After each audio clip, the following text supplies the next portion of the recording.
شيخنا سعد، نوفل، موضوع الإجهاض الآن ما زالها تجري في التحاليل، وهي يعني تحليل وراء تحليل يبين أن فيه بعض العيوب الخلقية لهذا الجنين. هل يجوز أن تجهض نوفل؟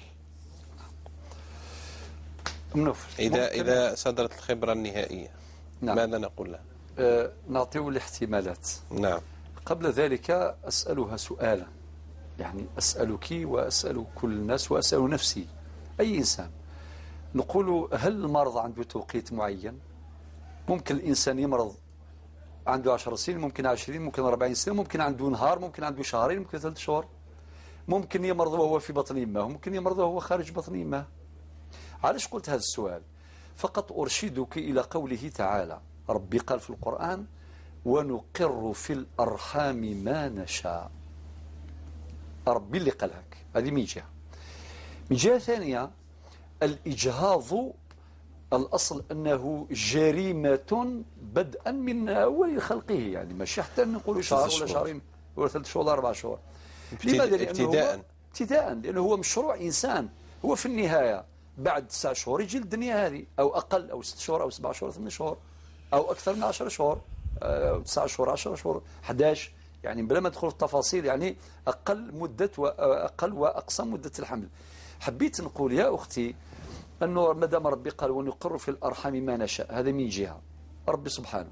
رقم 2، أنه الإيكوغرافي هذه والتحاليل وكذا ثبت بيقين، وهذا الكلام يشهد به الخبراء الأطباء لقوله تعالى: فاسأل به خبيرا. فالأخطاء تقع، وكم من واقعة وقعت في هذا المجال بعد يفهموا باللي هذا الإنسان، ما هذا الجنين ما عنده لا عيب ولا شيء. نروي رواية ربما رويتها 3 مرات في هذا المقام. ظهر ليكوغرافيا هذه أنه الطفلة هذه كراهي مشوهة كأنها وحش كما قالت الأم نتاعها، ولكن نصحت بعدم الإجهاض، وفي الأخير ظهرت عندها شعر زيادة هنا، شعرها وما شاء الله يعني كاملة الخلق، ولا حول ولا قوة إلا بالله. وهي الآن تقول الحمد لله أنه ما جهضت نفسي. لو كان درت الإجهاض معناه تقتل هذا وهناك فتوى سمعنا لأحد العلماء وين دار له الصورة نتاع الطفل هذاك وموراه وجه رسالة قالوا: أشكرك يا شيخ لأن فتواك أنقذت حياتي. لأنه خطر هو فتى الإمام الشيخ هذا قال بعدم الجواز. هذا نتاع الإجهاض في حالة واحدة يا أختي، إذا ثبت طبيا بأن حياة الأصل مهددة بخطر الموت. إذا كان حياة أنت الأصل، الأم هي الأصل. نعم. والجنين هو الفرع. إذا لأنه حياة الجنين حياة حكمية، ما هوش حياة حقيقية. حتى في الفقه في الفرائض نقولوا نفترض الحياة نتاع الجنين حياة حكمية. حتى قد يأتي إلى الدنيا حيا وقد يأتي ميتا. هكذا تجري عليه الأحكام إذا كان ظهرت عليه علامة من علامات الحياة. ولكن حياة الأصل محققة اللي هي الأم.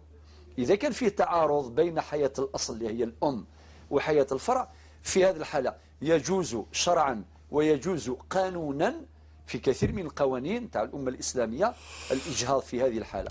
ما عدا ذلك ما تدخلش فيها المتى، خلي هذا ربي سبحانه عز وجل. هو هذول اللي مرضى راهم نشوفوهم مرضى وزادوا في الدنيا راهم عايشين. لماذا نحرم هؤلاء حقهم في الحياة؟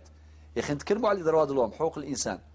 من ضمن حقوق الإنسان حق الإنسان في الحياة، والجنين أولى بالرعاية. أتدرين لماذا؟ لأنه لا يستطيع أن يصرخ، لا يستطيع أن ينادي أين حقي في الحياة، عاجز عن الدفاع عن نفسه. بارك الله فيك يا شيخ محمد، هو عاجز عن الدفاع عن نفسه.